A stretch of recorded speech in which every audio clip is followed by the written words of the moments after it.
প্রতিবন্ধী জীবনটা আসলে অনেক কষ্টের। এই চাকরিটা যদি না হয় তাহলে আমার বিষ খেয়ে আত্মহত্যা করে ছাড়ার কোনো উপায় নেই। কারণ আমার বাবা যখন চলে যাবে তখন আমার কেউ দেখার মতো নেই। আমি গোপালগঞ্জ থেকে এসেছি। আমি প্রাইমারি সহকারী শিক্ষক নিয়োগের একজন ফল প্রত্যাশী। অল বাংলাদেশ পরীক্ষা দিয়েছে, ঢাকা চট্টগ্রাম বিভাগে পরীক্ষা দিয়েছে 6 লাখ। তো সেখানে উত্তীর্ণ হয়েছে 46,199 জন। তাদের মধ্যে আমি একজন ফল প্রত্যাশী। তো আমার গোপালগঞ্জ থেকে 254 জন নিয়েছে, তবে সেখানে কোনো প্রতিবন্ধী নাই।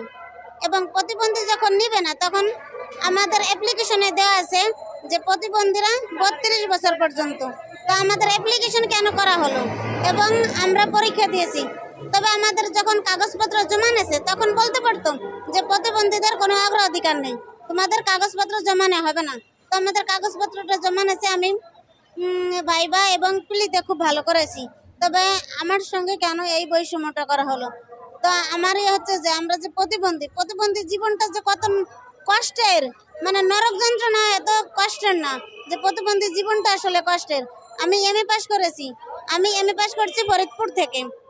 তো আমি সেখানে গিয়ে আমি আমার বাড়ি থেকে ফরিদপুর অনেক দূর, আমি অনেক অসুস্থ হয়ে পড়েছি। তারপর আমি পরীক্ষা দিয়ে আমি গ্রাজুয়েট কমপ্লিট করেছি। তবে আমি কেন এই প্রাইমারি পরীক্ষা দিয়ে কেন আমি এখান থেকে বঞ্চিত হব? আমি 1 থেকে ক্লাস 5 পর্যন্ত টিউশনি করাই, তবে আমি কি চাকরির যোগ্য নই? তো আমি কেন চাকরি পাবো না?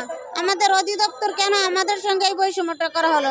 আমার বাবা একজন কৃষক, অনেক কষ্ট করে লেখাপড়া শিখেছে, আমি পরীক্ষা দিছি।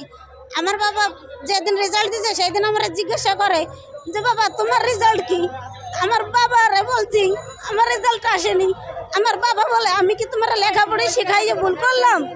আমি কি তোমার লেখাপড়া শেখাইয়ে খুব ভুল করলাম? আসলে আমার বাবা একজন কৃষক, একটা স্বাভাবিক মেয়ে, একটা স্বাভাবিক ছেলে অনেক কিছু করতে পারে। আমি কি কিছু করতে পারবো? আমি তো সমাজ এবং পরিবারের বোঝা। তাহলে আমার সঙ্গে কেন এই বৈষম্যটা করা হলো? আমার এই অধিদপ্তর এবং সমাজের সবার কাছে, আইন মন্ত্রণালয়, সমাজ মন্ত্রণালয়, সচিবালয়, সবার কাছে একটা রিকোয়েস্ট যেন আমরা প্রতিবন্ধীরা যারা ঠিক আছি তারা যেন একজনকে বাদ না পড়ে। প্রতিবন্ধী জীবনটা আসলে অনেক কষ্টের। এই চাকরিটা যদি না হয় তাহলে আমার বিষ খেয়ে আত্মহত্যা করে ছাড়ার কোনো উপায় নেই। কারণ আমার বাবা যখন চলে যাবে তখন আমার কেউ দেখার মতো নেই। তাহলে আমার করজোড়ে বিরোধী যারা এই চাকরিটা আমার হয়, আমি একটু প্রতিবন্ধী মেয়ে, আমার কোনো সমাজের মূল্য নেই। তাই আমার এই অনুরোধ যারা এই চাকরিটা যেন আমার হয়। নমস্কার।